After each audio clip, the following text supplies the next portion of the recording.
परमपिता परमात्मा और उनकी सभी पवित्र आत्माओं को नमस्कार। पूर्ण संतों ने संसार को खेल, नाटक, अखाड़ा, बाजी, चौपड़ आदि कहा है। नाटक का आधार संघर्ष या विरोध है। नाटक दो पक्षों के आपसी संघर्ष के बिना चल नहीं सकता। खेल या कुश्ती का आधार भी दो पक्षों का आपसी विरोध या टकराव है। इसके बिना नाटक और खेल आदि की कल्पना भी नहीं की जा सकती। बिना विरोध या टकराव के नाटक या खेल में कभी भी रुचि पैदा नहीं हो सकती। जिज्ञासु के लिए यह समझना आवश्यक है कि जब तक संसार रूपी खेल या नाटक का कर्ता किसी खेल को जारी रखना चाहता है, तब तक उसमें विरोध या संघर्ष का होना आवश्यक है और संसार के लिए विरोधी पक्षों का होना भी जरूरी है। इस नाटक में आत्मा के विरुद्ध काल और माया को खड़ा किया गया है। आत्मा परम धाम लौटना चाहती है और काल तथा माया को यह पाठ दिया गया है कि वे किसी भी हालत में इसे त्रिलोकी से बाहर ना जाने दें। युद्ध भूमि में उतरने वाला योद्धा यह प्रश्न नहीं करता कि मेरे सामने शत्रु क्यों खड़ा किया गया है। उसका काम तो युद्ध भूमि और शत्रु की असलियत को समझते हुए शत्रु पर विजय प्राप्त करना है।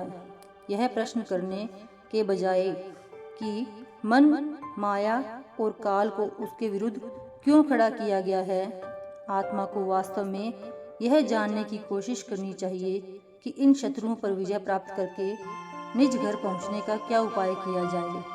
कबीर साहिब, गुरु नानक साहिब और अन्य सभी पूर्ण संतों ने आत्मा के सामने एक ऐसा दृष्टिकोण प्रस्तुत किया है जिसके द्वारा वह त्रिलोकी के अस्थायी जगत की वास्तविकता को और इसमें से निकलने के साधन और मार्ग को भली भांति समझते हुए इस खेल में विजयी होकर घर लौट सके। संसार को भ्रम, छल, स्वप्न कहते समय संत महात्मा यह बताना चाहते हैं कि त्रिलोकी की सपने जैसी रचना से परे परम धाम की अमर अविनाशी रचना है। मृत्यु लोक के नश्वर भोगों के विरुद्ध सावधान करते हुए संत आत्मा को यह संदेश देना चाहते हैं कि सतलोक का अविनाशी परम सुख उसकी प्रतीक्षा कर रहा है। मन, माया और काल के भयानक चालों का वर्णन करते समय संत आत्मा को सावधान करना चाहते हैं कि उसका शत्रु बलवान और खतरनाक है। उसको शत्रु पर विजय पाने के लिए पूरी शक्ति और सावधानी से काम लेना चाहिए। पर सबसे पहले संत आत्मा की अविद्या और अज्ञानता को दूर करना चाहते हैं। प्रकाश का न होना ही अंधकार है। माया या अविद्या वहीं प्रभावशाली होती है जहाँ ज्ञान का सूर्य उदय नहीं हुआ। इसलिए संतों ने आत्मा को बार बार अपनी जगत की और इसमें फैले मन, माया, आशा, तृष्णा, विषय विकार और पाप पुण्य के जाल की असलियत के बारे में सावधान किया है। संत जीव को पुकार पुकार कर कहते हैं कि तू सत्पुरुष का पुत्र है, ऐसी करनी मत कर जो यम की चोट खानी पड़े। पर जीव नहीं मानता, वही काम करता है जिससे यम की चोट खाए। जो बड़भागी हैं वे उनके वचन को मानते हैं। गुरु साहिब समझाते हैं कि हे आत्मा, तेरे दुखों का मूल कारण यह है कि तूने निज घर और परमात्मा का साथ छोड़कर मन तथा इंद्रियों का साथ ले लिया है। मन और इंद्रियों के द्वारा तू शरीर, संसार, इसके रिश्तों और भोगों के साथ बंध गई है। तू चेतन और सत्य है, जबकि शरीर, संसार और इसके संबंध जड़ और मिथ्या हैं। इनमें तुझे कभी भी सच्चा सुख नहीं मिल सकता। जब तक तू इस जड़ संसार और मन इंद्रियों का साथ नहीं छोड़ती, तू कभी भी 84 के दुख में बंधनों से मुक्त नहीं हो सकती। गुरु साहिब अफसोस करते हुए कहते हैं कि अज्ञानी आत्मा अपने असली देश को भूलकर मन माया के पराये देश में परेशान हो रही है। इस देश में हर ओर अज्ञानता का अंधकार फैला हुआ है।